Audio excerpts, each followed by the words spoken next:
Welcome back to Cosmic Comics. After 20 plus episodes of background material leading up to this event, we now have Quasar and the Serpent Crown crossing paths with Spider-Man, The Thing, Scarlet Witch, and Doctor Strange. The cover says it all.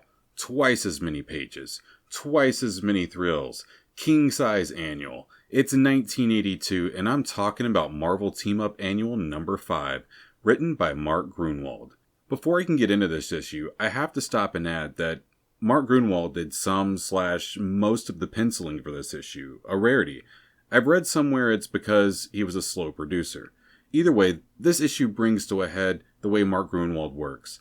Finally, we get to see the payout of multiple storylines merging together, plots that have played out over the course of years and are spread across multiple titles. Additionally, in order for this story to play out like it does, takes a writer with a full understanding of the background and events surrounding everything with the Serpent Crown up to this point. Mark's attention to detail and time and effort it must have taken to nurture this storyline as he moved back and forth across different titles, matched with his encyclopedic knowledge of the Marvel Universe, is amazing. The issue opens with Quasar responding to a security alarm at Project Pegasus. We're told that for weeks something strange has been going on at the facility. In fact, the last time the facility was shown in the pages of Marvel, a number of the staff had taken on a bullyish approach in how they handled recruiting and experimenting on Dazzler in Dazzler Volume 1, Issue number 10. Quasar flies ahead of his guard team and arrives at the door to where he offered to keep the Serpent Crown for Benjamin Grimm. The first sign of trouble is the guards are gone, who should be present at all times. Upon opening the door, Quasar finds the Serpent Crown is gone. His inner monologue tells us that only he and the board of directors know the code to remove the crown from the gravitic generator.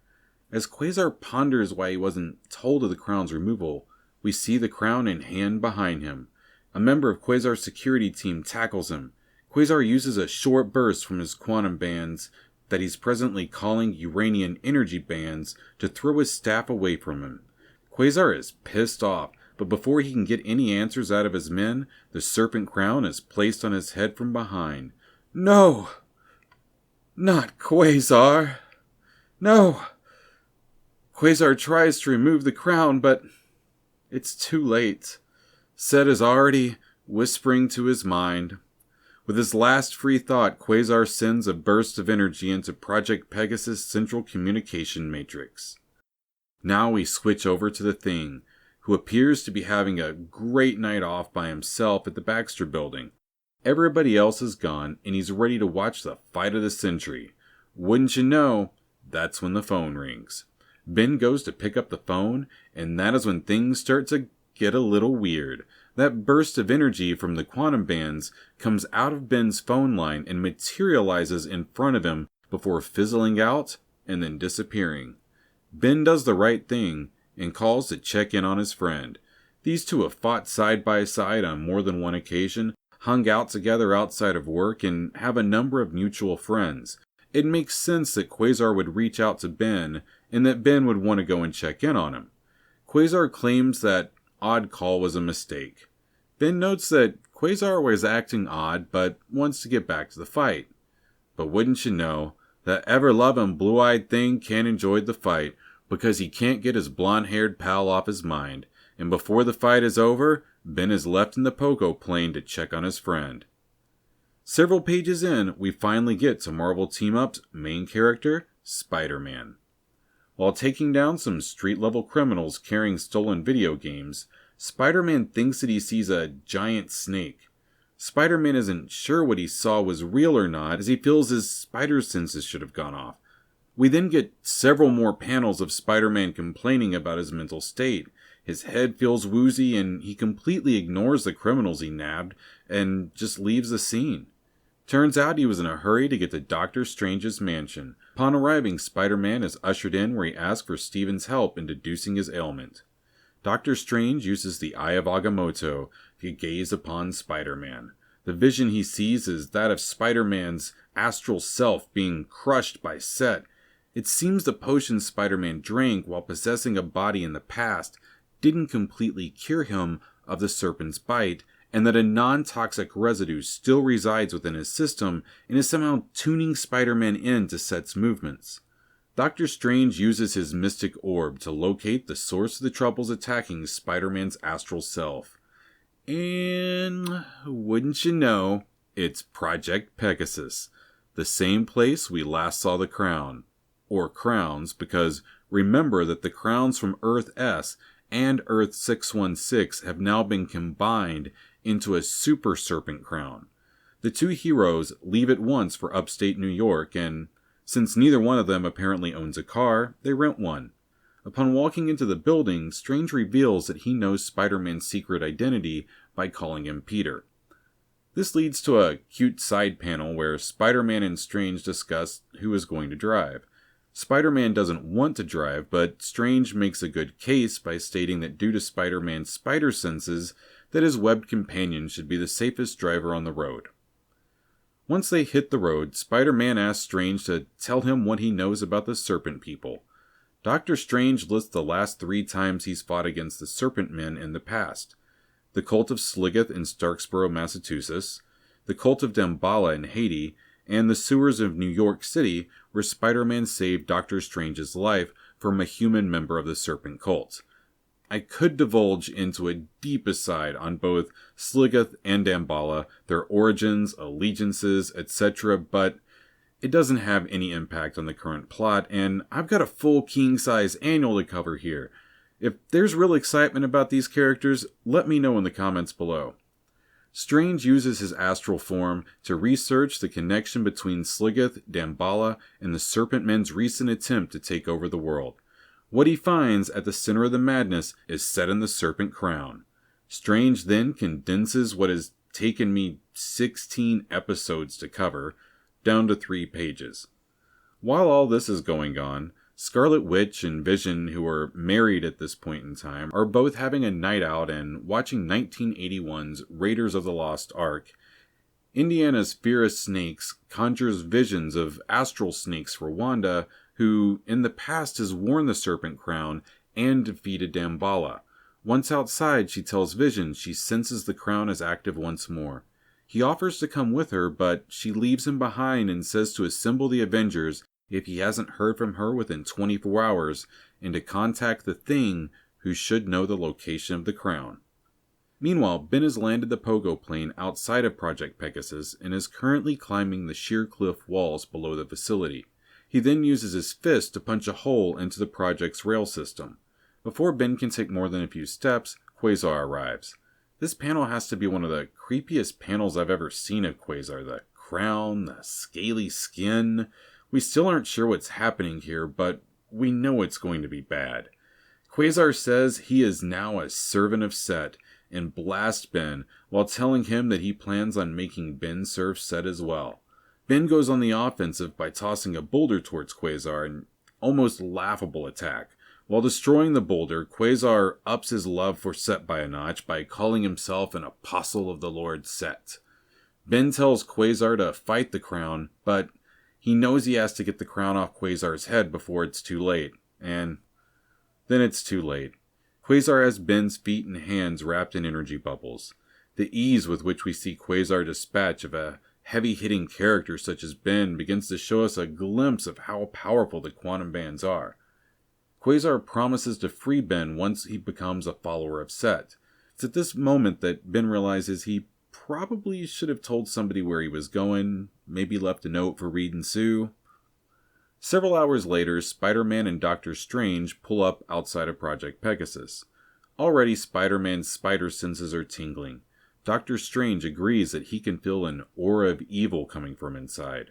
Once they're both out of the car, Strange tells Spider-Man to watch his body while he uses his astral form to investigate the facility. One minor point, couldn't he have done that before they arrived? Spider-Man stands around watching over Strange, feeling somewhat useless, when suddenly dark shadows begin to gather. Spider-Man is then attacked by about a dozen members of the project's security detail, whom he easily defeats. After his victory, Spider-Man notes that they all carried guns but neglected to use them. He turns around to check on Doctor Strange, but it's too late. He's gone. As Spider-Man searches for where Strange was abducted to, he's approached once more. This time, it's the Scarlet Witch. Okay, all the players are in place and now we can get down to the brass tacks. That only took 23 pages, or about the length of a full regular comic. Spider-Man lifts the manhole cover on the other side of the car. Our two heroes then descend into the pipe, leading to yet another easy backdoor entrance to Project Pegasus. Quasar needs to tighten up on his security. Spider-Man and Scarlet Witch go off together in search of Doctor Strange and the Serpent Crown. We then get an incredible 2-page spread of just pure terror. Both Doctor Strange and the Thing have been suspended in the air with the serpent crowns on their heads, and then Wanda points out that every single person in the room is wearing a crown. Myron Wilborn introduces himself as both director of Project Pegasus and High Alkalite of SET. He claims the first person to answer SET's call and put on the crown at the facility was a technician. This doesn't make much sense to me, as it has been covered in this issue that only Quasar and the board of directors knew the code to remove the crown from the gravitonic generator. Somehow, SET prevailed. The tech soon brought in another to put on the crown, and those brought in others, until the entire project was taken over by the crown. But where did all the freaking crowns come from? It appears as though they were using a device similar to the Nth Command's Nth Ray, which the employees of Roxxon Oil used to travel between different realities within the multiverse and exploit natural resources from throughout the multiverse and then bring them back to Earth 616. And that's exactly what Project Pegasus is doing, only they're only going for one resource: Serpent Crowns. Myron tells our heroes that once they have gathered 777 crowns, they will have enough power to summon all of the existing crowns within the multiverse to one place and resurrect the physical body of Set. Once Set rises from the dead, the plan is to induce climate change to make things more comfortable for Serpent Men and inhospitable for humans. Wow. Myron sure does like to talk a lot. I think they should have just used the number 666 for the number of crowns, and I wouldn't be surprised if that was the original intent, but maybe an editor or the Comics Code authorities stopped them from using that number. At any rate, they are only lacking 3 crowns to complete their quest. Wanda's scared, commenting that it took all of her power to defeat 1 crown. On that note, Quasar flies in holding a crown for both the Scarlet Witch and Spider-Man. Suddenly, Strange's astral form appears before our heroes, and Wanda is told that only she can see him. He tells her that Spider-Man has to escape because he has to save the day later in the issue. This is his title, after all. We then get this kinda funny panel here where the Scarlet Witch tells Spider-Man that he needs to run away while she holds back the attack. Spider-Man is hesitant to leave her alone, but he takes off all the same. Wanda now stands toe-to-toe against Quasar, who threatens to punish her for her actions once they have turned her as well. Wanda gets a hex up just in time to avoid an energy blast from Quasar. She worries if it'll hold, but it's a moot point. Myron reminds Quasar that each of them can use the crown. This turns out to be a much simpler solution to the problem and has instant success. In the process, Wanda falls from the balcony and is scooped up by Quasar before she hits the ground. Quasar is then directed to find Spider-Man. It is interesting to discover that Myron isn't certain whether Wanda will submit to the crown, and we're told that the Thing and Doctor Strange have both somehow, so far, rejected their crowns. Strange most likely is immune as long as his astral self doesn't return to his body, and as for the Thing, Strange has cast a spell on him so that right now the Serpent Crown currently isn't affecting him. Quasar's out searching for Spider-Man when suddenly he's clotheslined by webbing while flying down the hall. This is followed up by a web ball, which is the equivalent of a rock to the head. Wow. That could have been devastating. In the next panel, Spider-Man admits to as much, saying that he might have caught Quasar in the throat and decapitated him. Spider-Man considers attempting to remove the crown from Quasar's head, but decides the risk of even touching it is too great a danger. So instead, he follows the Scarlet Witch's advice and runs away. He hides inside of the drop ceiling. As Spider-Man puts the panel back in place, he laments about the fact that so far he hasn't done anything to help, and he's afraid that he won't be capable of saving the day by himself. Back to Myron, where the Scarlet Witch, despite appearing unconscious, is resisting the crown's influence. Myron doesn't seem that concerned and calls forth his snake brothers to begin the ritual of transfiguration. Meanwhile, watching above everything is Doctor Strange's astral form. Here's where we learn that it is the Doc who is protecting both the Thing and Wanda from the influence of the crown. He decides the time to act is now, that if he waits until Set is on Earth once more, it'll be too late. Myron begins the ceremony by calling on all those who are wearing crowns to come forth and shed them. What Set is so freely given to them, they must now return. All 1,000 plus employees of the project come forth. Those with crowns walk to the center of the room and cast theirs upon the floor with Myron's. Together, as one, the crowd begins to chant the words of an ancient demonic ritual, whose words preempt human language.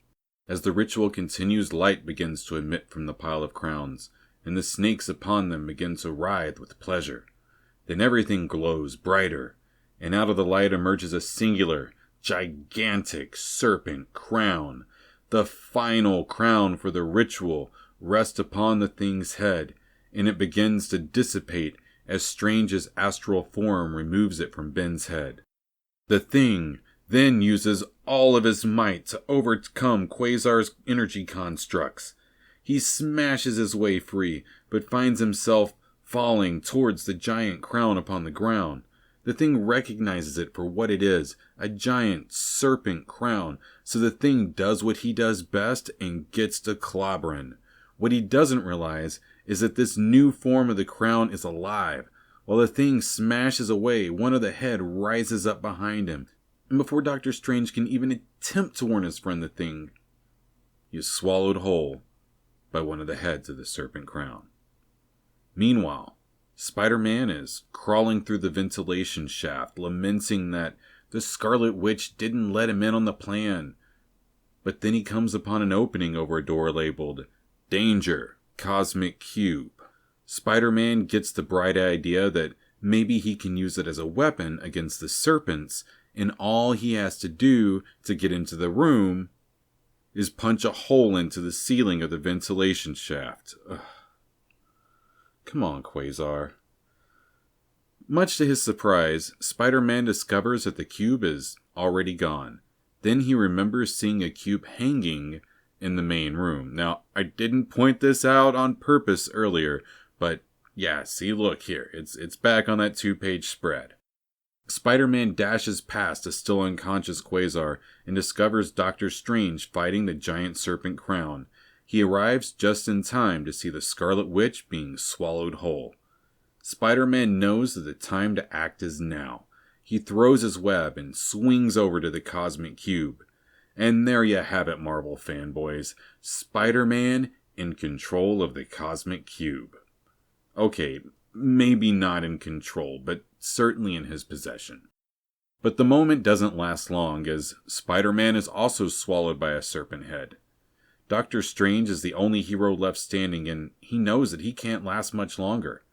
Then the brain of the head at the front of the crown begins to glow, and Myron exclaims that Set is preparing to shed the husk of the crown and be reborn. Then suddenly there's a huge, huge explosion. We're told that this explosion is as strong as the one that sunk Atlantis. That's pretty strong, I guess. I don't know what kind of a scale it's on, or which time Atlantis sunk, but okay. But we can all see the result. At the end, there are 3 heroes collectively holding the Cosmic Cube above their heads, and the crown is gone. Spider-Man explains that the 3 of them somehow join together inside, and then whammo. The explanation is whammo. Alright. Strange points out that the day's work is not yet done. Set's mind is still free to prey upon all the earth. Strange then urges all of them to direct their wills into the cube, while he casts a spell that will exorcise the mind of Set from this plane of reality forever. In fact, the spell being cast is a ritual of exorcism, and all the while, 10,000 snakes gather in an attempt to attack them. That's right, you just heard it right. If he pulls this off, there will be no more Set within the 616 universe. We turn the page and... it's over? Really, it's over? The snakes have gone still and the heroes break apart. Strange pats Spider-Man on the back for a job well done, regaling that he told Spider-Man he would be needed. The giant Serpent Crown is turned into a pile of metallic dust, and all those possessed by Set have been freed. We're left with this final panel. Quasar looks so sad in the background with his head held low. Meanwhile, in the foreground, Spider-Man holds out a burned-out cosmic cube and closes the story out with a joke, wishing that it had enough power left to make him a new costume, because patching the one he's wearing will be a challenge. I love this story, and I love the look of this last panel, but the story's quick close and the slapstick nature of the final bubble just really leaves a bad taste in my mouth. That taste in my mouth is most likely because we know that we're not done with the Serpent Crown. Because in 1989, Marvel publishes a huge 14-part annual crossover event that is titled Atlantis Attacks, where we see the return of the Serpent Crown once more. If you ever wanted to know where Event Cancer came from, this is it. The story is huge, and we will be starting back where this series began, Silver Surfer, Volume 1, Annual Number 2. The Atlantis Attack storyline will also contain Quasar's next 2 appearances. It helps whenever you hit any of the buttons below. I'm out.